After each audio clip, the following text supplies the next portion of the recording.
Elie Wiesel, The Voice That Remembered the Darkness, 1928 to 2016. There are people who witness history, and there are those who bear it. Elie Wiesel was one of the latter. He did not choose his fate, but from the ashes of horror, he rose to become the voice of memory, so the world would never forget what silence can destroy. He was born in 1928, in the small town of Sighet, in what is now Romania. He was a boy of questions, a dreamer who studied Torah, prayed, and listened to his father's soft wisdom. The world was still innocent then. But innocence is fragile. When Elie was 15, the Nazis came. His family was forced into cattle cars, hundreds crammed into darkness, with no air, no hope. The train stopped at Auschwitz. Smoke filled the sky. The air reeked of burning flesh. And the boy who once dreamed of God was thrust into hell.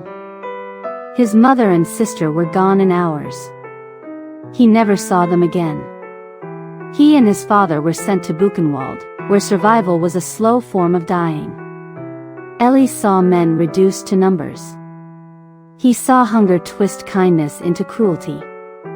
He saw the death of faith, not only in God, but in humanity. And yet, something inside him refused to die. Even as his father grew weaker, even as hope turned to dust, he whispered to himself, "I must remember." To forget the dead, he later wrote, would be akin to killing them a second time. When the camp was liberated in 1945, Elie was 17. His father was gone. He weighed barely 80 pounds, and carried a silence that no one could measure.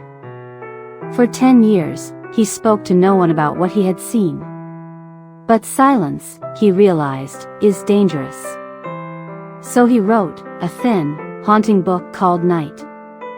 In just 120 pages, he captured the collapse of humanity, the death of innocence, and the fragile light that somehow survived. It became one of the most powerful testaments of the Holocaust, translated into more than 30 languages, read by millions. Elie Wiesel became more than a survivor.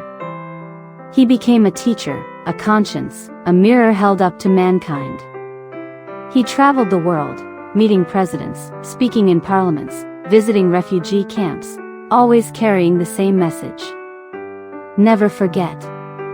When others spoke of politics, he spoke of compassion. When others justified war, he asked, "Have we learned nothing?"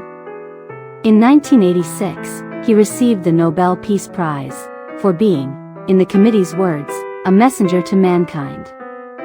But he said the prize was not his, it belonged to the millions who had no voice left to speak. He reminded the world that neutrality helps the oppressor, not the victim. That indifference is the greatest sin. The opposite of love is not hate, he said. It is indifference. Elie Wiesel spent his life ensuring that the world would remember, not only the pain of the past, but the responsibility of the living. He taught that memory is not about sorrow. It is about preventing repetition.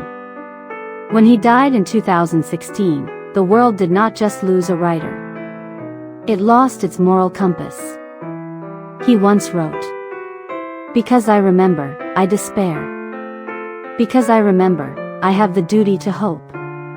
Elie Wiesel turned nightmares into lessons, trauma into truth, and silence into a weapon for peace.